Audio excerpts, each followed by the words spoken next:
to our data fair here for Howell Township. First, let me give you a disclosure. My name is Bruce Preston. I'm the Assistant Superintendent for Curriculum and Personnel. I'm only using the microphone, and we will only continue to use the microphone so that everything gets captured on the camera.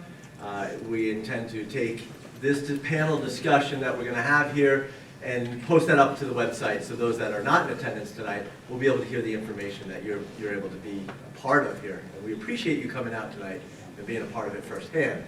I will introduce the panel first, and then I'll kind of lay out the format for what we're going to do here. So to my left, we have Jackie Moore. She is the supervisor of federal programs, grants and federal programs, as well as ESL assessment and ASI. Academic support instruction. We have Principal A.J. Moore from Ramtown. We have Jane Losinger, she's the supervisor of literacy. Supervisor of mathematics and science, Erin Fedina. Vice principal over at Gribbling and supervisor in special ed is Dodie Fernandez. Vice principal over at Memorial Elementary and supervisor for ASI as well, Mr. Joe Fiore. Vice principal over at Middle School South and supervisor for professional development, Durrani Suarez. Vice principal at Newberry and also supervisor for gifted and talented program, Mr. Raymond Redder. So that is our panel for this evening, our esteemed panel, as it may be. I'd like to thank all of you for coming out tonight and all of our people at the booths for coming out tonight and answering any of the questions from this massive crowd of people that we have out here. Quality, not quantity. That's right, exactly. Quality, not quantity. And that's the conversation that we want to have about data. It's really about quality and not quantity. So the format for tonight, we had the informal opportunity to kind of ask specific questions of people to specific programs and specific assessments that we do give here in the district. We're going to give, in a moment, Jackie Moore is going to provide a presentation, an overview on some of the parent reports and parent information available for PARCC specifically. And then what we're going to do is we've sent out a survey to the public asking for any questions that you might have about any of the assessments that we do. And the idea here is to change the conversation, one not of just PARCC, because PARCC is really just one piece of data in the full field of information that we use to help support the instruction for each individual child. So we're really trying to change the conversation about what we do with assessments, what assessments mean, what do we do with that data, and how does that benefit kids. So the way we're structuring that is we have the questions here in a spreadsheet from the survey. Once the presentation is done, Ms. Moore is then going to moderate the conversation. She'll pitch the questions to the most appropriate person on the panel. Once that person has answered the question, then anybody else on the panel can feel free to kind of jump in and add to that conversation. If you have any questions, by all means, we have a computer set up in the back. You can go ahead and go back and put the questions into that survey that's up on that computer. It'll show up here instantly on our computer, and we'll be able to address it so long as it is on topic. Sky is blue is not on topic. Okay. So without any further ado, I think we're going to turn it over to Ms. Moore. She's going to go ahead and take us through a little bit of information on PARCC. So, Ms. Moore, thank you. Can I actually use the wireless one? You actually can. Thank you. So the purpose of looking at this evening is to talk a little bit about the information available to parents regarding the PARCC through the reports that go out to parents. So just a quick little review. The PARCC actually was used for the first time spring 2015, which you probably are aware of. It replaced the New Jersey ASC as well as the HESPA in grades 3 through high school in the state of New Jersey. Students took it in grades 3 through 11 this past spring, and if students were in a math course, a high school level math course, Algebra 1, Geometry, they took that course, that end of course assessment, instead of taking the math for their grade level, which is different than what had happened in the past on the NJ-ASC. So it completely replaced those assessments. We no longer use the NJ-ASC or the HESPA. So some primary objectives that you may be familiar with for the PARCC. One is determining college and career readiness, or at least being on track for it. So when you look at the progression of instruction that a student needs to follow from 3rd grade through high school, It's looking at, are they on track, or do we need to provide additional supports to those students in order for them to be on track? Or, in fact, may they be ahead of the track? It also is reporting growth in performance and reports comparable results across schools. But one of the last thing that's up there is actually one of the most important things that I've seen come out of the school score reports, and that is that the information that's coming out is coming out in a way that teachers can use more readily to inform instruction. Since the results came out just recently, we've already had teachers around the district involved in looking at results and then planning instruction based on students' strengths and weaknesses as individual learners.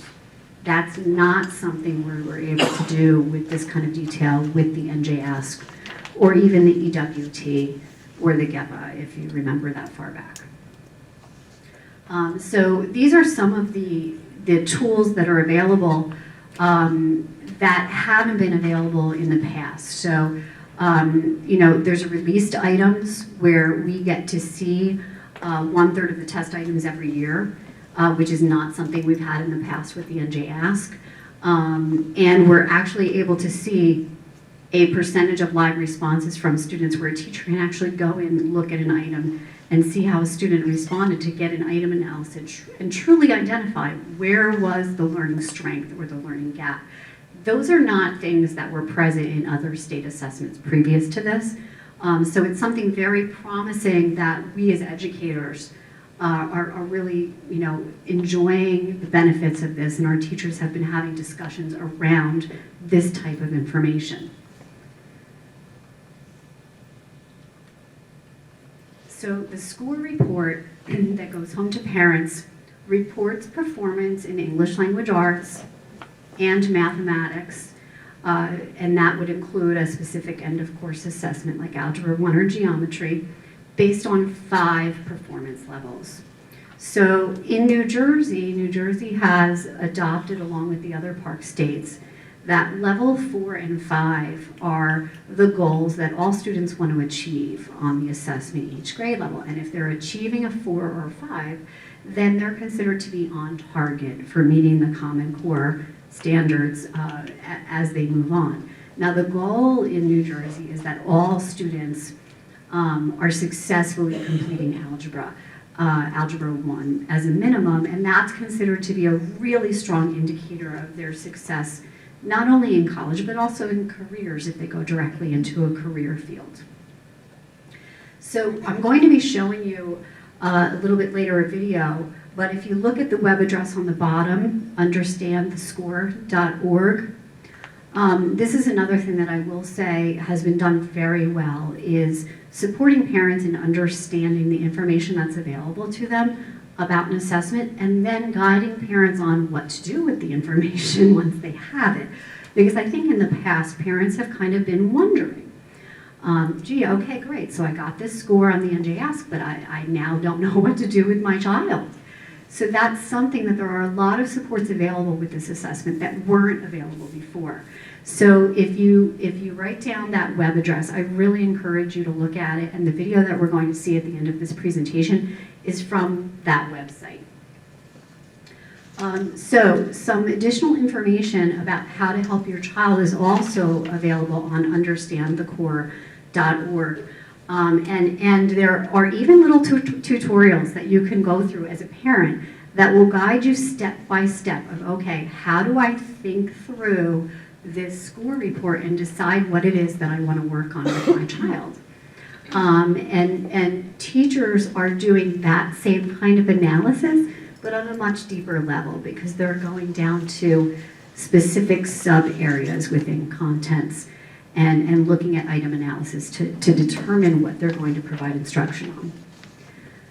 Another wonderful tool for parents is called Be a Learning Hero. These tools are all accessible through understandthescore.org. There's support on this site for both English language arts and math that are available to parents and students. They've been great resources. I've heard a lot of really positive feedback from teachers on these as well. They're finding them very valuable. So that's another place that I would really encourage you to look. This is what the site on understandthescore.org looks like. And you can see there's a score report guide step 1, and that is a tutorial that takes you through understanding the score report and how to look at the different elements of it and what each of the things mean. So I encourage you to look at that tutorial along with your child's reports. Great Kids State Test Guide for Parents is available through greatschools.org, and the website is up here for you. And again, this will be posted, so if you aren't able to write it down now, we will make sure that this is posted on the district's website for you. There is on our district website a PARCC page, and on our PARCC page, there is a specific link that has just resources for parents, and we will link this up there for you as well. But this is another link about how to understand your child's test scores. It's a wonderful resource.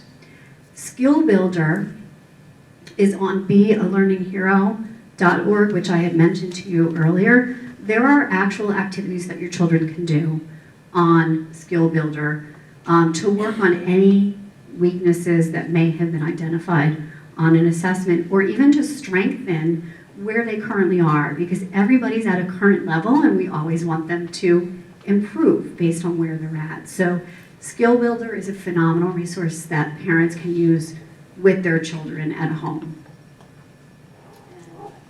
I'll be showing you the video about parent reports.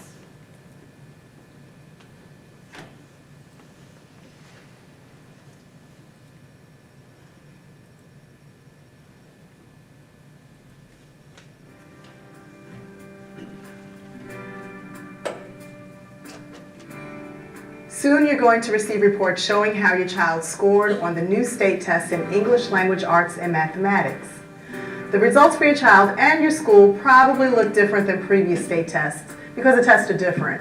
For some, more rigorous and aligned to new learning standards your state developed to better prepare your child and all students for the next grade and success after school, in college, and careers. In addition to addressing fundamental skills and concept, the test includes questions that evaluate vital skills your child is developing, like critical thinking, problem solving, and analytical writing, all important to your child's future success. Students can show their thinking and the steps they take to solve problems, which provides more detailed information to inform instruction. When you look at your child's score report, the first item you'll see is your child's overall performance on the English language arts or math test. There is a separate report for each subject. Your child's overall performance is reported 2 ways, a performance level score and a numerical score. You'll notice the scores are grouped into 5 performance levels. Educators have established these levels to mark the extent to which your child has acquired the knowledge and skills students are expected to learn in each grade. On the graphic, you will see where your child's score falls within this range. You and your child's teachers and school can use this information to make decisions about how to support your child and enhance instruction. If your child scores at level 1, 2, or 3, it means he or she has areas to focus on to strengthen his or her skills and to be better prepared for the next steps in their education. This first year, many students may score in this range as they become more familiar with the new standards and assessments. Students who achieve level 4 or 5 on the assessments demonstrate a stronger understanding of the grade level material and are well positioned for continued success in the next grade and toward college and career readiness by graduation. Compared to many previous state tests, scores may seem lower, but that's not because your child is learning less or falling behind. It's because he or she is being tested on new material that has been identified by educators, college faculty, and business leaders as essential for success in school. In this first year of the new assessment, we're setting a new baseline. Student performance will improve in time as schools align instruction to the new standards and use information from these tests and other sources to meet your child's individual needs. Below the overall performance section, you'll notice more detailed information about your child's performance on subject-specific skills identified by your state standards. These scores show how your child is learning these skills compared to students who are meeting grade level expectations in that area. In this example, you will see information on reading and writing for the English Language Arts Literacy Assessment. The assessment has questions designed to evaluate specific reading skills, like comprehension of fiction and nonfiction texts and vocabulary. Other questions evaluate writing skills, like organizing and developing a summary of reading material. This more detailed information is new and different than previous tests. It is meant to help you and your child's teacher better understand your child's strengths and weaknesses so you can be partners in helping him or her thrive. Getting results from PARCC and getting these scores from PARCC allows me to be able to make sure that I address the needs of my students more appropriately and more effectively. You might be asking, well, what can I do now? First, talk to the teacher.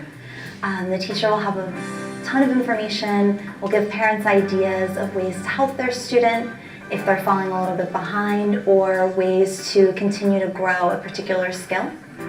If you find that they're struggling with math, I would engage them in everyday real-world applications as it pertains to math, with the measuring in the kitchen or with some of the household finances. There are also many resources for parents online, like bealearninghero.org or the National PTA. Please also visit understandthescore.org for additional information about the score report and for links to your state education department website. Please remember that the success of your child and all students is the ultimate goal of the new standards and assessments. We have every confidence that all students can succeed in school and graduate prepared for college and careers.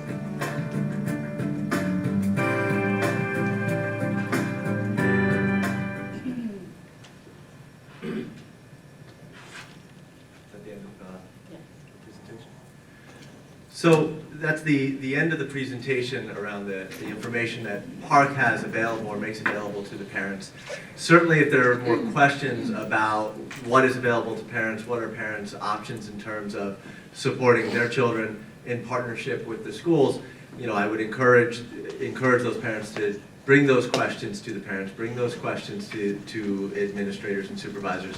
And we'd be happy to engage in a conversation with any parent that wants to know a little bit more or a lot more about how they can support their children in their growth toward meeting the standards or exceeding the standards in partnership with their schools and their teachers. Now we're going to get into our panel discussion. Again, there's a computer in the back to put questions in if you have questions that sort of occur to you while you're sitting in the room. Also, I'm just going to steal, Mr. Borer, your flyer. The pamphlet, as you came in, also has on the bottom a QR code that you can scan with your phone, or you can just put in the web link that's in the bottom and your phone, and that will take you to the district website where you'll be able to find that survey as well. So if you don't want to get up and move to the back of the room, you can also put in questions from your phone. Ms. Moore will be moderating the questions from here. Again, we're going to put them out to the most appropriate person to answer them. And then from there, if anybody wants to sort of jump in and continue the conversation, we can certainly do that. We're okay? I'm just going to help them get it probably locked out. It may so have I'm just locked gonna out. log Fair in. enough. Okay. So with that, we're going to open up to the first question. So I'll turn it over to Ms. Moore. Well, the first question was going to Ms. Losinger, but I guess I'll have to come back to We'll come back to her. that question. How will PARCC data inform teacher conversations? I think that may be good for building administrators first to talk about, because we did just have an in-service where a lot of work was done with that. So who do you want to I think I'll let AJ start, and then everyone else down the line can add. Well, one of the questions that I think parents often wrestle with is, where does assessment fit in and where does the learning fit in, and often remembering that they're children. And so a lot at a building level that I hear about is, when's enough testing, too much testing. So I think the key point is to understand that this needs to be done for a reason. It is an expectation at a building level that teachers are meeting at grade levels, department levels. They're having vertical articulation, which means from grade level to grade level, and as well as horizontal across the grade level. The information coming in from PARCC, relatively speaking, is now semi-old data with regards to where the students are currently sitting. We have the Renaissance Star testing, the Fontes-Pinnell testing. If you ask your children when they come home, you'll hear testing a lot. It's really not about the process of testing. It's about helping teachers gather information to then impact their planning, their instruction, and their assessment. The tests, we have to be careful that children just don't see scores. a big piece, and I was sharing with a couple parents earlier, is sometimes parents, depending on the nature and perhaps how you view your student and how they perceive themselves, and they cannot quantify themselves with a score. So we have to be very careful on what we designate as success or not success. And we as educators, especially at a building administration, the whole way down to parents working with the children at home, is about growth. It's about identifying the level of mastery with the standards, and all of this is about finding out where students are successful and their deficits. Another piece that we tend to work on sometimes too much is that we target all of the weaknesses that we believe, and we don't target the strengths as well. And I think every child, no matter what test comes home or what assessment we use, whether that's something that's informal, that is teacher-made or teacher-constructed, or a learning opportunity, that these children find success with whatever they're learning within the class. That's most important. Okay. Any other building administrators on the panel want to share information about how your teachers are using the data to inform instruction?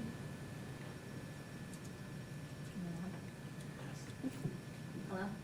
Can you hear me? Can you hear me now? Can you hear me now? Is that the song? Okay, I'll just talk Ms. louder. Suarez. Okay, so again, I'm Durrani Suarez. I'm Vice Principal at Middle School South. And in agreement with Mr. Board, the teachers themselves, they will take the information and it does help drive instruction. PARCC is just one piece of data that we use to make sure that your child is learning to the best of his or her ability. There are a gamut of assessments. It does seem like many assessments. However, we want to make sure that we're checking in. It's basically what it is. We're checking in. Are we doing what's best for your child? When you get to the middle school, our math courses, they then become courses. So when you get to 7th grade, you can take Math 7, or you can go to an accelerated class depending on what your scores, your grades, your teacher recommendations, all of your data has given you. What's important about the PARCC assessment is that because it's driven by the standards, the Common Core standards, it's college and career readiness, and we use that data to determine whether or not special programs are needed for students, from special ed programming to gifted and talented programming to accelerated math, even down to within the classroom. So it is a very important piece of data. I'm very glad that we've gotten through the unknown. That was what was driving the fear, was the unknown. And now we have it, and it has provided us with some very great information. And we are finding that when we compare the assessments, the STAR assessment, the Fountas and Pinnell assessments, and the PARCC teacher grades, we're able to then see, okay, this student specifically is strong in this area. We can help out in this area, and we just want to make sure that your child is going to be ready for whatever comes next, and that they have met the state standards. And I would just like to add on to that. I know that the teachers in my building have used it in 2 different parameters. They, of course, took the data to look at the students in their class and how that can help drive instruction. But they also took the data from the year before their students and looked at that data to determine how they provided instruction in the past, and if there was areas of weakness in their instruction as teachers and areas that they can improve upon themselves.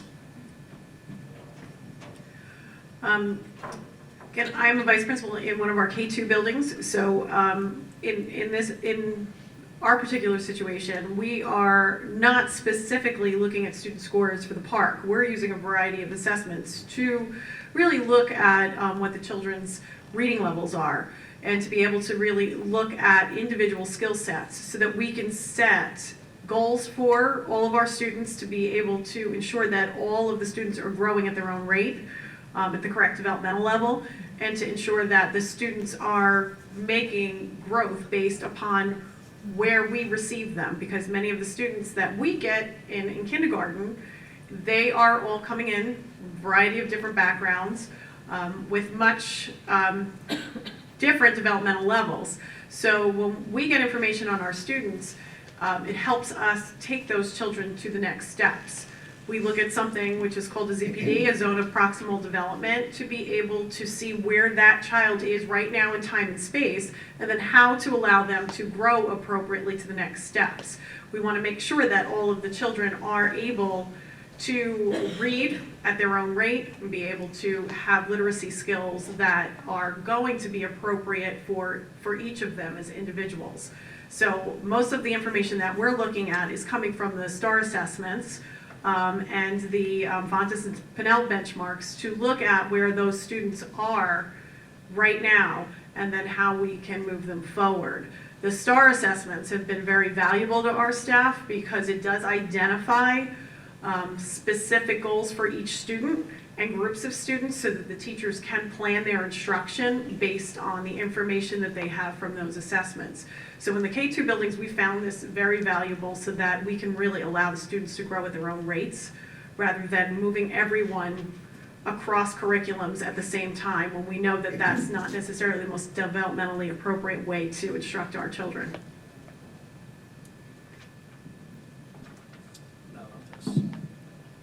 And just to kind of summarize, what all these fine administrators said, in our building as well, we look for trends, and a lot of the idea that we look at data, we look at PARCC as a piece of the puzzle, and we look at weaknesses but also strengths, and what kind of trends are we seeing amongst a grade level, and then how can we target our instruction from that. So oftentimes parents say, well, my son or my daughter had a bad test day. But we know that, we account for that.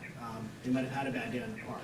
We need to check that data, take a look at it against the STAR, take a look at it against the Fontes and Pinnell levels, and say, are they jiving? Are they all similar? Are they showing us the same trends? Once we can see that, we can then plan instruction a lot easier. And I know our school, our grade levels meet often, have those discussions, we look for trends, we look for patterns, and then we adjust accordingly from there. And I agree with Ms. Fernandez, the STAR assessments have provided a lot of information at the 3 to 5 level as well. The next question, I think Ms. Losinger, you may be the best person to respond to. It's about Fontes and Pinnell assessments.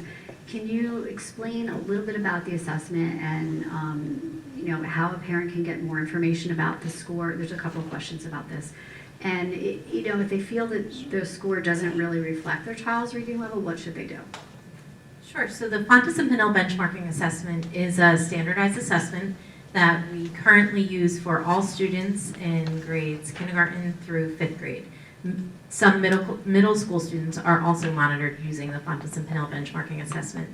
It's a standardized assessment, but not a computerized assessment. So it's a face-to-face, one-on-one assessment that the teacher sits down and administers to every student individually. Beginning in 1st grade, the benchmarking is administered in the fall. In kindergarten, the teachers wait until the winter to administer the first Fontes and Pinnell benchmarking assessment. When I say this assessment is standardized, it's standardized in its administration, in its scoring, in its coding, and also in the way teachers interpret the assessment. So the assessment assigns reading levels, not to the students, but reading levels to text. So we have something that's called guided reading that many districts use to organize texts into bands. The guided reading levels range from level A to level Z. When our teachers sit down and benchmark a student, they'll determine which instructional reading level is best for the student to begin working with the teacher at that level. So for instance, if your student is assessed and it's determined that texts at a level M are most appropriate, the teacher begins instructing the student at a level M with the goal of moving on to level N and O consecutively. The students move fairly quickly through those levels when the teacher targets the instruction to the, again, like Mrs. Fernandez said, the student's zone of proximal development, or where they're developmentally ready to be reading at that point in time. One of the other things that I wanted to add in is that although the Fontes and Pinnell is a very strong source of data for our reading levels, one of the things we also look at are informal assessments that the teacher uses in her daily instruction in the classroom. So teachers also use conferring with students to determine which levels to work at with them and which skills they need most work on. So the teachers meet with students in small groups on the carpet more in a whole group setting and also individually. And they meet with those students and they take their own, what we call anecdotal notes. And they use those notes to then guide what type of instruction they continue on with the students. So although we have sort of more formalized assessments, we also have informal assessments that guide what we do on a daily basis in our language arts program. Okay, and if they have questions about their Fountas and Pinnell score, what should they do? The best place to begin would be the child's teacher. So when the teacher sits down and benchmarks the students, they really feel that they gain a good perspective on that student as a reader. So the teacher could offer the most information about what areas the student might be breaking down in. We typically focus on accuracy, fluency, and comprehension in those assessments, and the teacher would be able to give you more information about which one of those areas might be holding your child back. So that would be the first source of information. There's also, if you search guided reading on Google or on the web, you'll find a ton of resources to support guided reading, and we also have a lot of resources at the booth over on the side, so I'll be back over there when we're finished with the panel if there's any specific questions that I can help answer. So the next question is regarding criteria for the Gifted and Talented program. Mr. Grutter, maybe you could talk a little bit about what the criteria is for entrance into the program. Sure. We're mandated by the state to use multiple measures, which means we need many criteria. Currently, we use the STAR assessment. We also use the SAGES 2 test, and we also have a teacher recommendation and a Gates form. So we take a collection of the results from those assessments, and they are plugged into a matrix, and a child walks out with a score. We use that score to have our entrance into our 4th grade project goal class, and that class typically runs through 4th and 5th grade. The students then are reassessed going into the middle school, into the Project Plus program from there. Same set of criteria is used in our enrichment cluster groups at this time in order to identify certain cluster groups that we have running all the way from 2nd to 4th grade. And again, if there's any specifics that I can certainly answer, I can get into the technicalities of all of that later on, no problem. Along the same lines regarding high school placements, and probably Ms. Fedina, this may be a good question for you to respond to. How is high school placement determined using the assessments in the district, including PARCC and other assessments that we give? Sure. We don't currently use the PARCC results to do high school placement. That's not to say that that may happen in the future, but as of right now, we do not use that. However, we do use the STAR assessment, the Lexile. We don't use the STAR assessment for the math placement. For our science and social studies, we also do not use the STAR assessment because it's not part of that assessment. Teacher recommendation, student performance per trimester is essential in that determination. There is a rubric that the teachers look at in order to determine where the student is, but mostly it's by default, where the student would naturally progress to. So in other words, if a student is in algebra, their natural default would be geometry. And this sort of ties into, we've been discussing a lot of different data points that are used for G&T as well as for placement in high school, and some other measures were mentioned. So this is open to anyone on the panel. And the question is about access to data that we as a district collect on students, and who in the district has access to it, and how are we controlling that? And there are follow-up points to this question. You know what, I would actually like to run. So I think there's a bigger picture answer to this question, and I think this has really been one of the more poignant questions that has come out from the community and from the public at large, the conversation, certainly about PARCC, but just around student information in general. Who has access to student data? So it's very important that everyone understand that student confidentiality is just as student safety in a building is our first priority. When it comes to student data, the safety and security of that data is also of our greatest priority.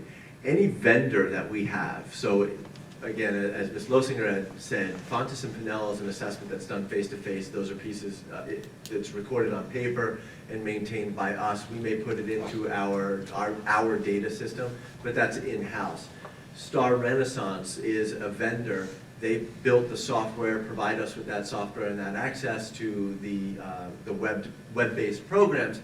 That data is our data. We own that. That's an explicit portion of the contracts. Any of those software vendors, and again, this goes beyond even just testing and assessments. It goes into textbooks. It goes into any of those online materials. That is a specific portion of vendor contracts with student confidentiality and student data security. That information is not to be used for any third-party vendors. You know, when you sign up for a website or you sign up for something at home, I have a 6-year-old at home. He goes on to pbskids.org. He goes on there to play a game, but there's a disclaimer on there. The disclaimer is that they can use his information and they will track it on that website so that they can improve their products for other customers. Okay, we all click that and we move on. We don't have that same situation for our products. If it's for educational uses in our schools, it's not tagged in such a way that it can be used for their game. It's used for us. If they want information and feedback on their products, they come to us about how that product is serving our students or not. They don't review the data and they don't share that out to any third-party vendors. Should they do that, that would be a horrendous breach of contract. And I think quickly those companies would find themselves in the red and losing customers quickly. So that's a key component when we review contracts, when we look for vendors, it's a huge component. It's an industry standard at this point that's in the contracts, but we still make that a top priority to vet that out. I think the remainder of the question now is really now more internal. Who has access to what data in a district? So I'll leave that to any one of the panel members if you'd like to address that from a building perspective, from a department perspective. If anybody would like to jump in, who has access to the student data within your buildings? So within the buildings, the data is provided to the teachers, of course. The teachers also provide that data to the parents of that child. And that data is also reviewed by administration in the building. But basically, that would say that those are the three pieces within a building that get to review that data for any particular child.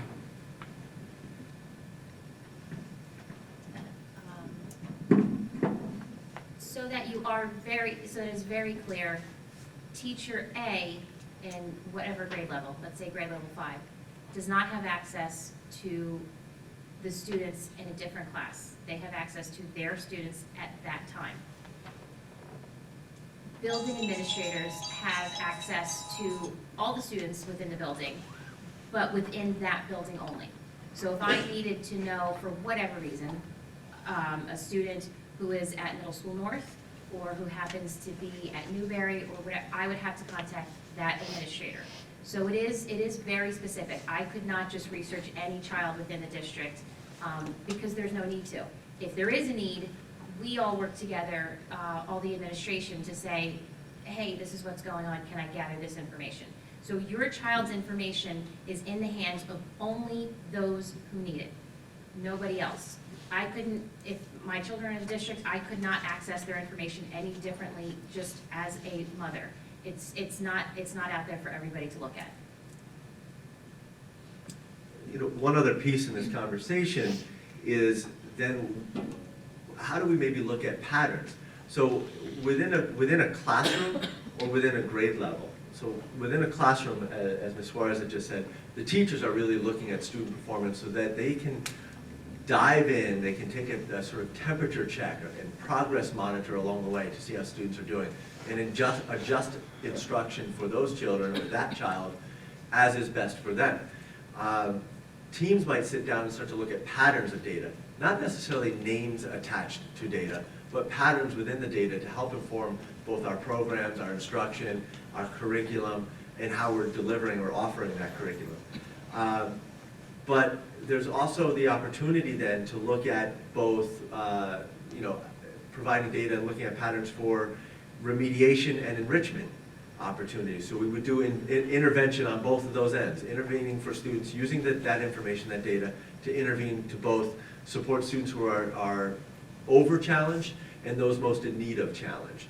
So if anybody, again, is interested, once we're done with the panel discussion, over at the RTI table, we have a couple of diagrams about how we look at patterns of data and how we share those patterns of data to help inform the practices of a building, multiple buildings, or the district. But again, the data that's shared that way is about patterns, not about individual students. So even that has a level of confidentiality to it.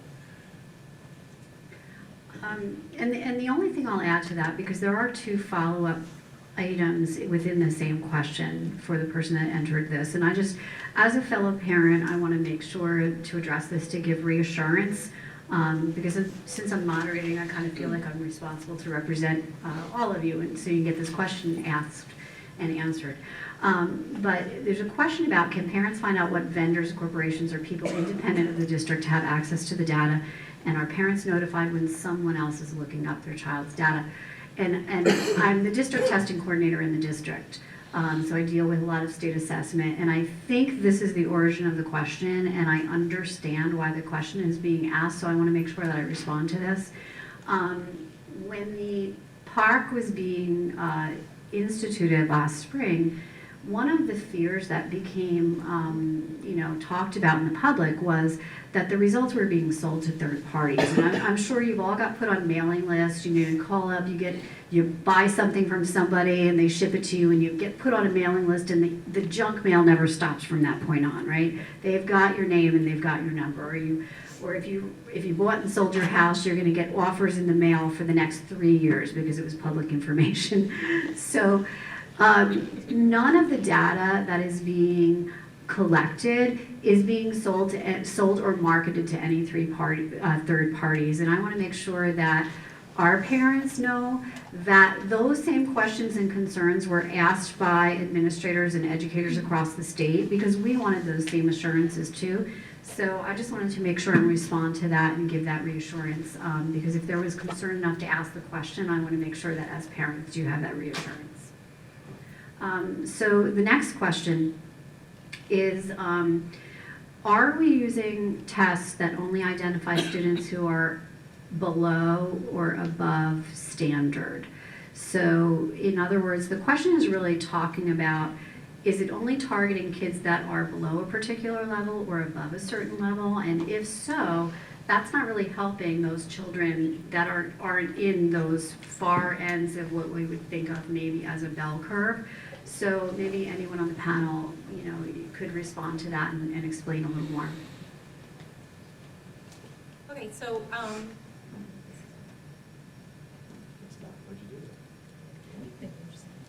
Ms. Losinger, you're no longer allowed to handle electronic devices this evening. Teacher voice. Teacher voice. Former first grade teacher voice. So one of the things that comes to mind with that question is our idea of universal screening. So in grades K through 2, we utilize our Fontes and Pinnell benchmarking as well as our STAR assessment in tandem as a universal screening. So that means that, That means that all of our students participate in the assessment, and all of our students' results are evaluated and they're interpreted so that we can best, by law, absolutely, so that we can best design an instructional program that's appropriate for every student. So based on the results of that universal screening, some students will receive different interventions than other students, but all students' needs are targeted no matter where their instructional level lies.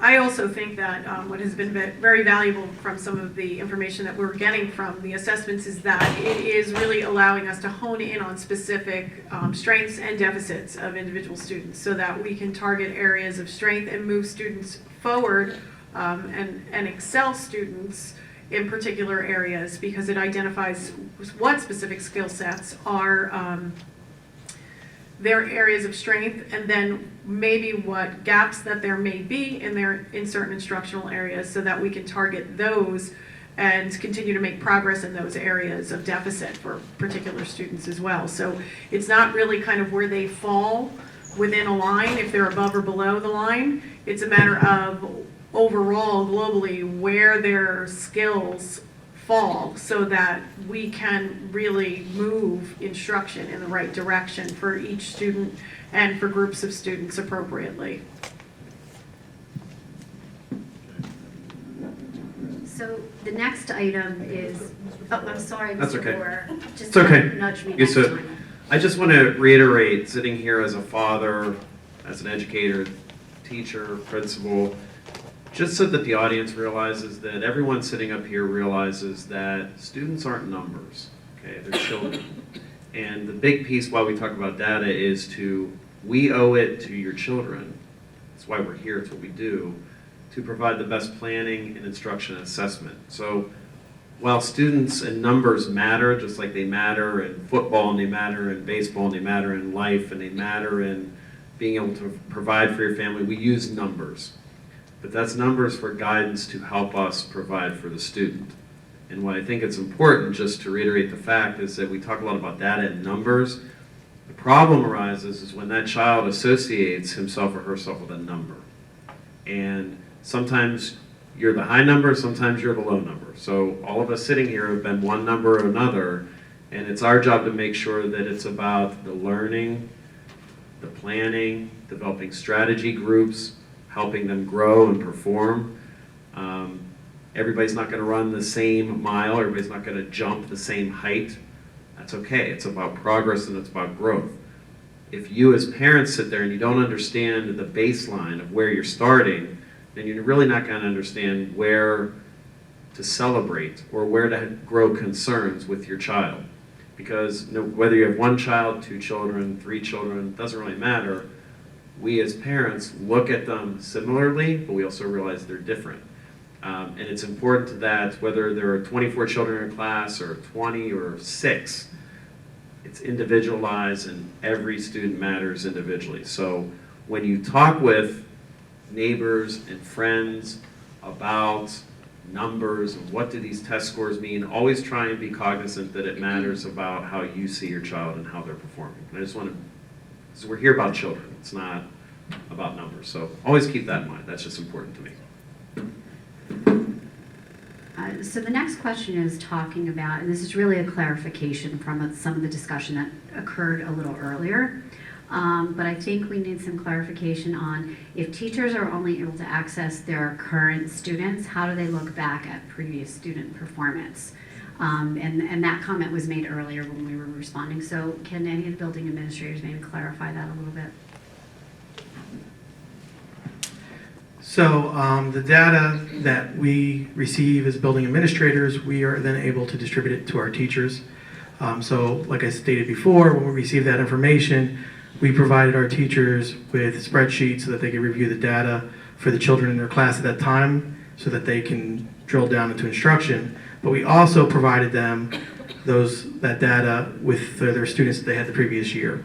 So that way they can know how their students performed and figure out how they would want to provide or improve their instruction from previous years. Okay. And Dennis Moore? yes, please. Our staff members, many of our staff members have what are called SGPs, and that's a very important piece of information, that's student growth percentile. And as a teacher, you want to make sure that your children, your students are growing. Your children, our students, are growing. So that's a student growth percentile, and you visit that with your building administrator from year to year. In accordance with that, the teachers create what's called SGOs. It's lots of letters. SGOs are the student growth objectives. So as a teacher, I want to make sure, okay, this is what I need to teach my students. I want to make sure that they perform, that they're going to grow this much, or they're going to grow in this assessment, or I want to make sure that my students grow. So this is a goal that I set for us, for our class, to make sure that we do that. So when you visit, that's how we can study the trends, as Mr. Preston has said. It is a very important piece. It's a reflection piece. So in the beginning of the year, we reflect on how we did last year, how our students performed last year on the park. And then this year, that's how we're going to set our goals to determine how we're going to move forward with the current class that we have. I just wanted to say something also on the district, on the district perspective. What we do as the district supervisors is we look at trends, like Mr. Preston had mentioned earlier, which is very significant with instruction. we take a look specifically for the math. I look to see each year how the students are performing on the individual domains meaning specific skills in mathematics. And I look to see if there's a continuation of progress. And then I also look to see if maybe we need to improve in certain areas. And we've taken a closer look at, say, like fractions, for example, and we've added additional support and additional resources for our students to be successful in that specific skill. So without having the ability to triangulate the data and to be able to look at those trends, we wouldn't be able to identify those areas. So data is incredibly important for us to, like I said, target specific things. And like I said, in both ends, things that we're very successful in and things that maybe we want to pay a closer attention to. And that helps us also regulate the programs in which we use to teach those areas. And just if I could answer that too, in the K2 buildings, like I said before, we don't have relevant PARCC data.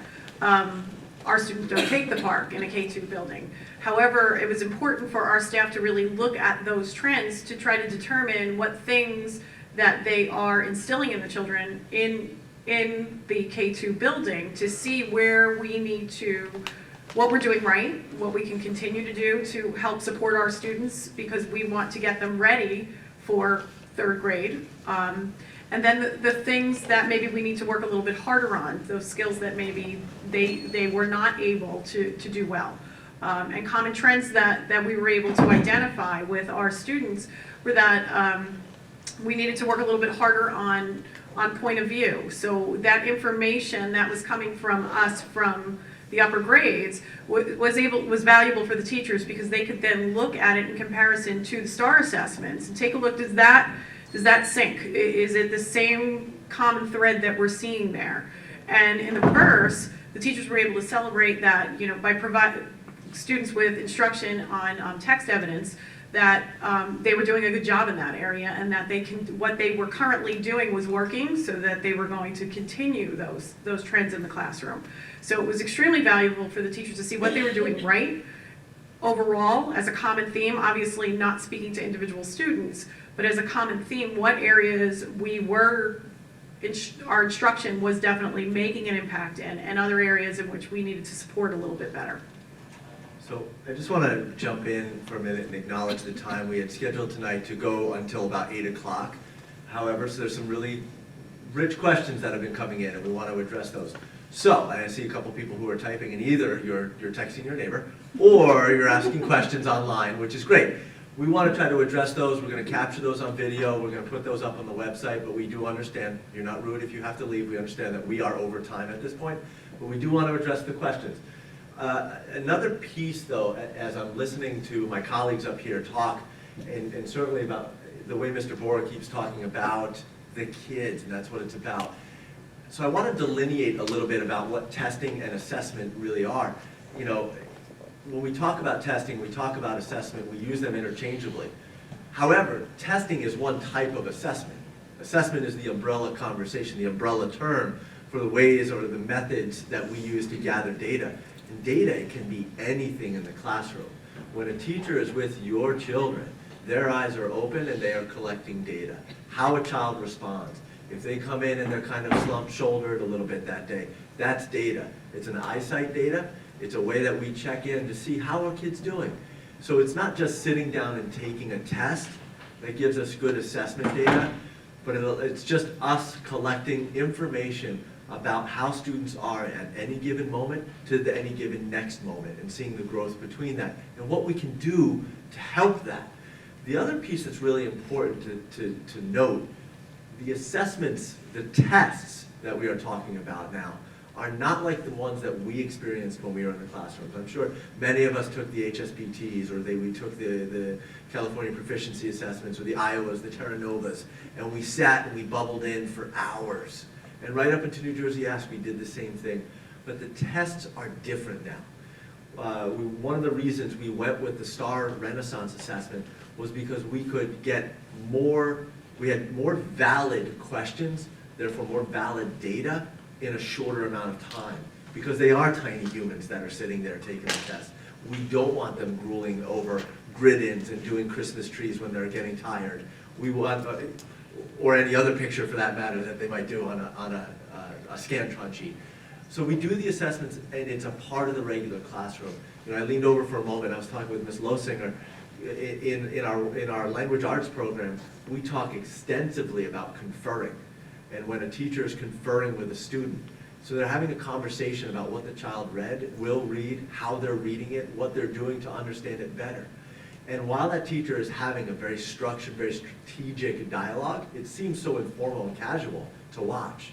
But the teacher is strategically probing for what the child knows and how they know it, and then setting goals with the child right there in that moment for what they can do to improve their performance over, say, the next week to 2 weeks, and then they're going to check back in with that. That is one of the most, I would say, probably the richest assessments of student learning that we do, is that type of conferring. That happens every day. That happens quickly, but that gives us so much information. And then we use that and balance that out with some of our other more formal measures. Then you get into something like PARCC, which is more of a formative measure, so we can kind of look at that, or rather a summative measure. We look at how we're doing at some sort of end point, and then we use that data to inform our process.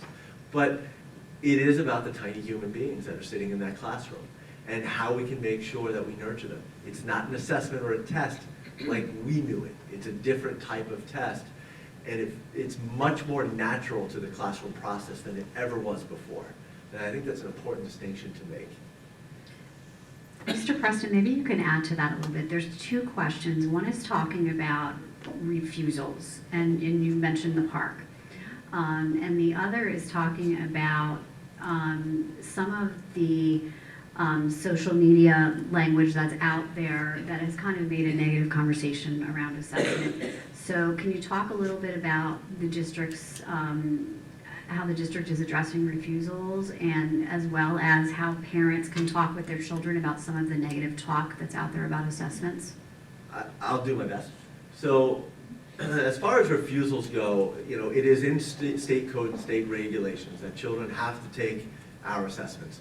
So there was always this conversation, certainly last year through PARCC, as PARCC was being rolled out, about opting out of the test. Well, there is no opting out of the test formally, it's state code, but there are those parents on behalf of their children who have chosen to refuse to take the test.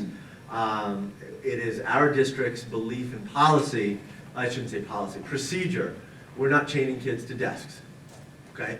If they refuse, they will be given an alternative assignment. They're also not going to sit and, you know, they're not going to be sitting doing nothing. We're not going to be sitting and having idle time.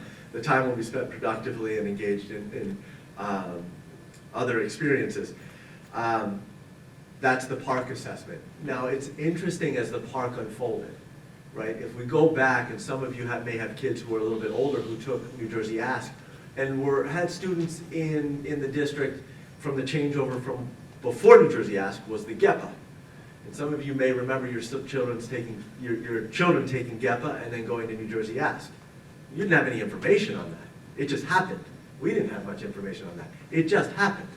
Right? But we had more information than ever before on PARCC. It was all over social media. It was all over the news. We had more information up front. What happened with that information, my interpretation of the situation, what happened with a lot of that information that we then had, we knew more than ever before, we had a venue to ask questions, and a lot of parents didn't like what they were hearing from the state, from the federal government, etc. So they then opted or chose to refuse their children taking those assessments. But it wasn't through a lack of information. I want to be very clear about that. I firmly believe it was through an abundance of information, more information than we've ever had before on any type of state assessment.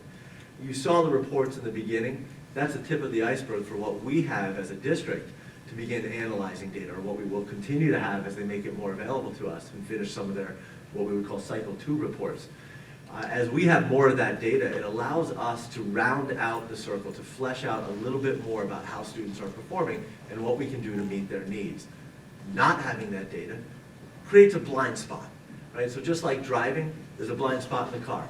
It's just a little blind spot. It's just maybe 10% of your field of view. But when a car's coming from that 10%, you get hit and you didn't know it. So we don't like to have any blind spots in our field of view for what we can do for our children.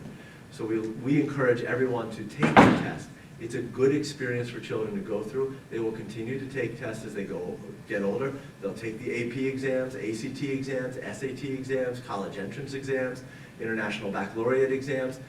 They will go through assessments throughout their driver's exams. They'll take these tests.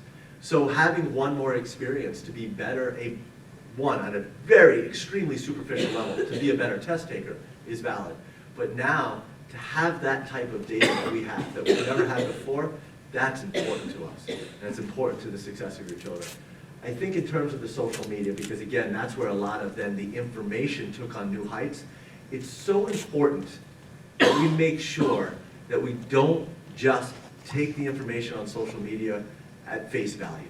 It needs to be vetted out. What one person says in a comment thread, or what 50 people say, to be quite honest, in a comment thread.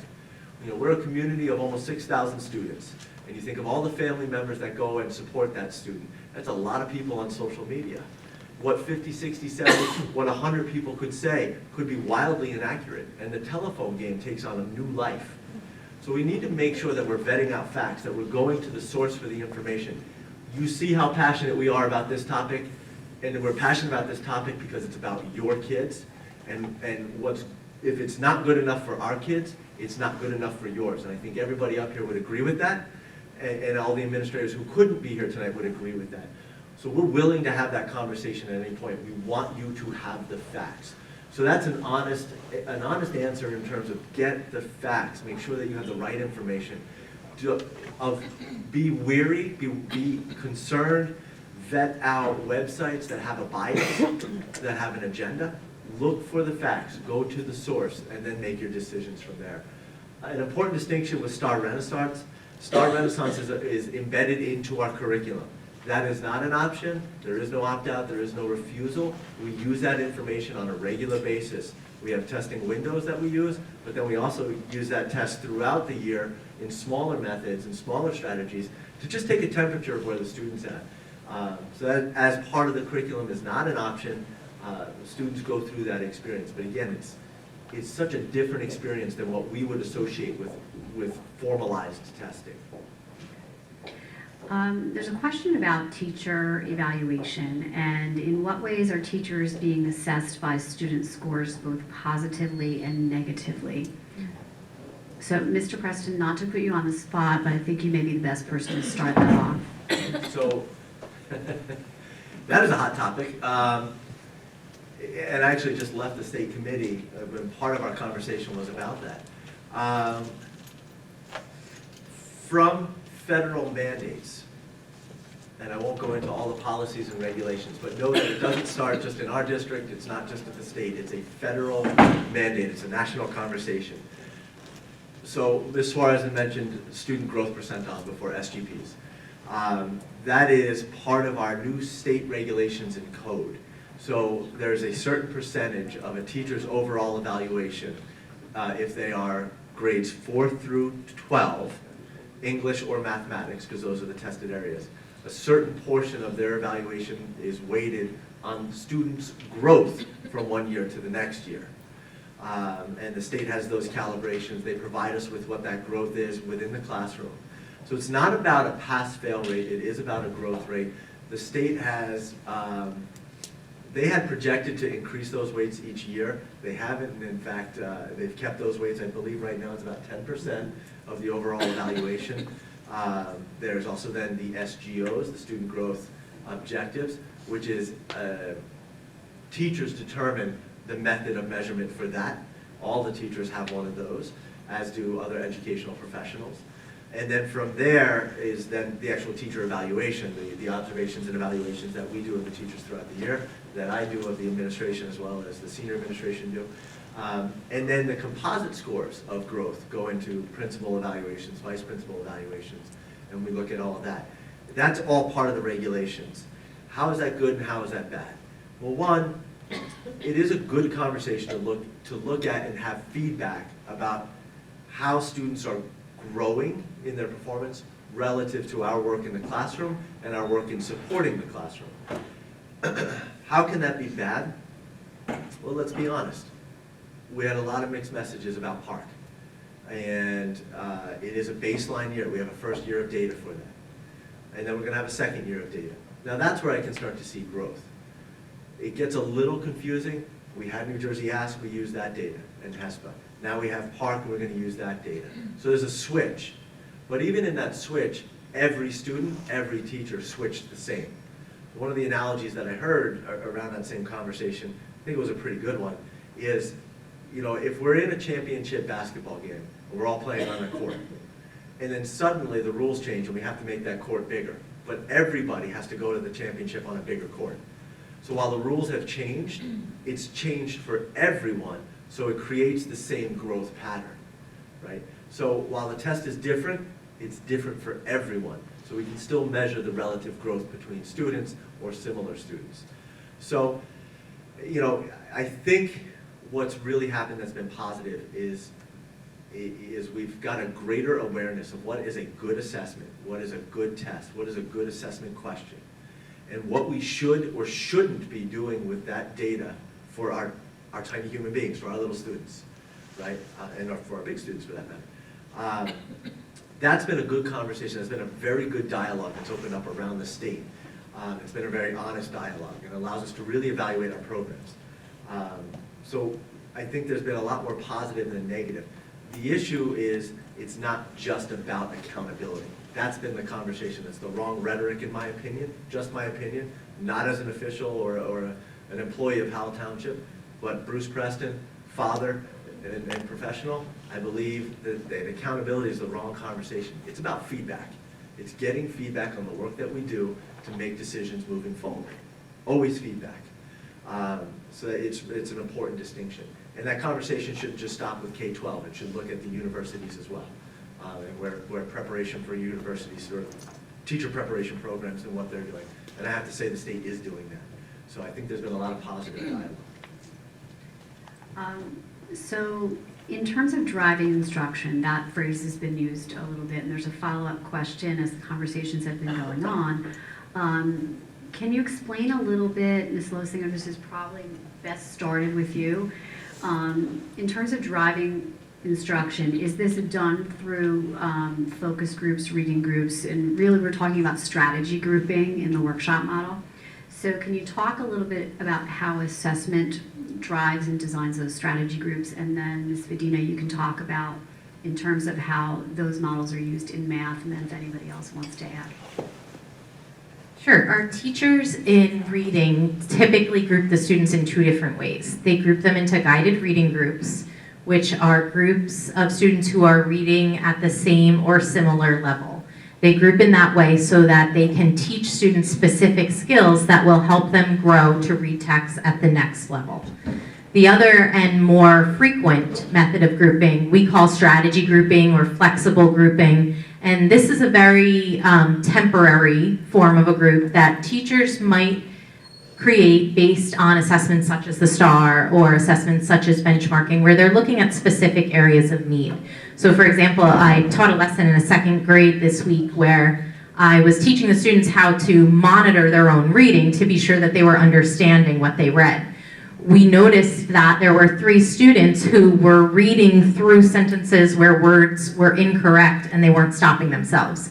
So I pulled those 3 students to the back table with me, and we worked on a specific strategy that could help them to listen into their own reading and help them check in on themselves while the rest of the students worked independently. Then those students went off and they were completing the same independent work. That is a group that might just meet once, it might meet twice. The next day the teacher may see a different area of need and pull a different group of students together. So we use those flexible grouping strategies so that every student is receiving instruction that's tailored specifically to the needs that they have based on either formal assessments like the STAR or more likely some of those informal assessments that Mr. Preston was referring to, like conferring and really just listening in on classroom conversations and noticing what students are doing when they're reading orally. So. It's the same for the math. We use flexible grouping, strategy grouping, so that we can tailor the instruction based on the student's needs. Specifically in math, we teach a considerable amount of strategies to solve, let's say, certain algorithms. So we let the students choose the strategy they feel best and most successful at. So therefore, when you group the students based on their, let's say, their comfort in that strategy, then the teacher can tailor that small group instruction based on the strategy that they feel most comfortable in, as opposed to teaching all the strategies, having all the students work through all the strategies, and not seeing specifically the success that they're having individually. So it's really important for the students to be placed in flexible grouping. And like Ms. Losinger mentioned, it's a very fluid grouping. It's not something that we establish in September and we continue all the way through to June. It can change daily. Maybe a student's working on fractions, maybe it's common denominators, and they finally had an aha moment. They're maybe ready to go to the next step, so they would probably move to a different group that may be working on maybe addition of those fractions, whereas the other students may need a little bit more clarification. So it's a very flexible, differentiated approach to teaching.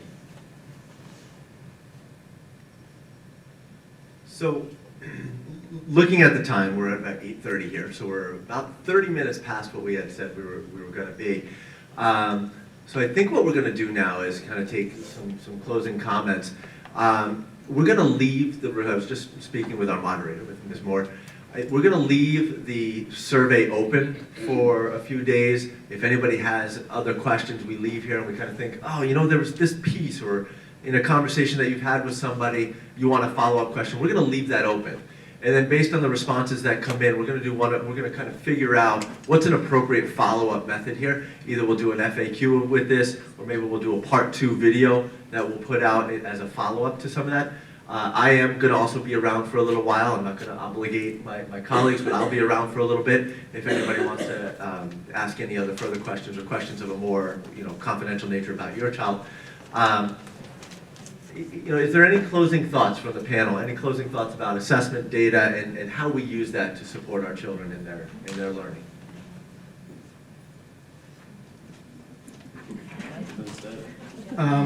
I would just like to add, the reality is there's always been tests and assessments used to drive instruction. And that process has continued along that path. It's just the names of the tests have changed, the way that the state monitors it has changed. But the reality is even a teacher in a classroom is always monitoring your child's progress so that they're hopefully reaching their full potential. And when they aren't, they're redirecting their instruction so they can provide that opportunity for your child. And that's truly the intention of the educators up here and the teachers in the classroom, is to provide your child the best opportunity to learn. And, that's my last comment. Thank you, Mr. Perry. So, our teachers, our administrators, our support staff, everybody, what we do is we engineer experiences for your children so that they can grow, that they can have an optimal learning environment. And if we looked at engineering, one could argue that engineering is science proven through math, represented through art, to solve a problem for the social good, for the overall good of our world. And it's very much what our educational engineers do, right? We have a science around teaching. We understand what works best. There is a science to it. There are practices that work and work better than others, and there are some that don't work at all. So there's a science behind that. The discussion we're having tonight is about the mathematics. We use the mathematics, we use the data to show us, did it work, will it work, is it going to continue to keep on working? And again, that's an emerging conversation. And I think in years past, certainly, when I first started out in education, that was not the conversation. We didn't do such a good job with the math behind the science. And I think that conversation has really evolved. And I think we do to be quite honest, I think here in Howell we do a fantastic job of that. And we're continuing to evolve that process. So there's science, it's proven through math. The artistry is how each teacher, how each educator, how each principal supports and supervisor supports, and the paraprofessionals that go into it, how every person supports that work. It's not about, if we took in civil engineering, we build a bridge. There's the physics behind building a bridge. Many high school science students and 8th grade science students go through that. We build the bridge through the physics. We prove it through the math. The artistry is every bank to bank is different. Where we build that bridge has its own unique circumstances, and our children are very much the same way, right? It's how we take the science with the math and design a unique experience so each student can learn in an optimal environment. That's the key. And all of that, and if it's hokey, I don't care. I'm a hokey person. We do all of that to make the world a better place through each individual child, with each individual child from moment to moment. the science proven through the math, represented through the artistry of our educational engineers to make the world a better place. That's the conversation that we're having. We're focused in on one piece of it tonight, on that mathematics behind it, the data, but that's the world. That's the world that we live in. We engineer experiences so that our children can have an optimal learning environment. That's what we do. Nothing short of that is acceptable. That is a conversation that I have as the Assistant Superintendent for Personnel with each new teacher as they come on board. And that is a key expectation. Nothing short of that is acceptable. We'll leave that survey open. We'll figure out a follow-up method to address any questions that come up additionally in that survey. We'll be here for a few more minutes. I'd like to thank you for those of you who stuck around. Certainly would like to thank the panel. Thank you very much for your passion, your information, your knowledge. It's been wonderful. Thank you, Ms. Moore, for moderating. Thank you, everybody else, for setting up the tables. Thank you, everybody, for being a part of making this a great district. Thank you. So if I could just take a little liberty, there was one question that came in about a specific testing schedule for STAR assessments, and it seems to be a unique scheduling question that may affect a specific class. So I'm happy to make myself available. I'm not sure who submitted that question, but I'd be happy to address that question. It seems to be a specific situational question as opposed to a global question, and I'm sure some of the building administrators would be happy to do the same. So. Thank you very much. You can applause, that's fine.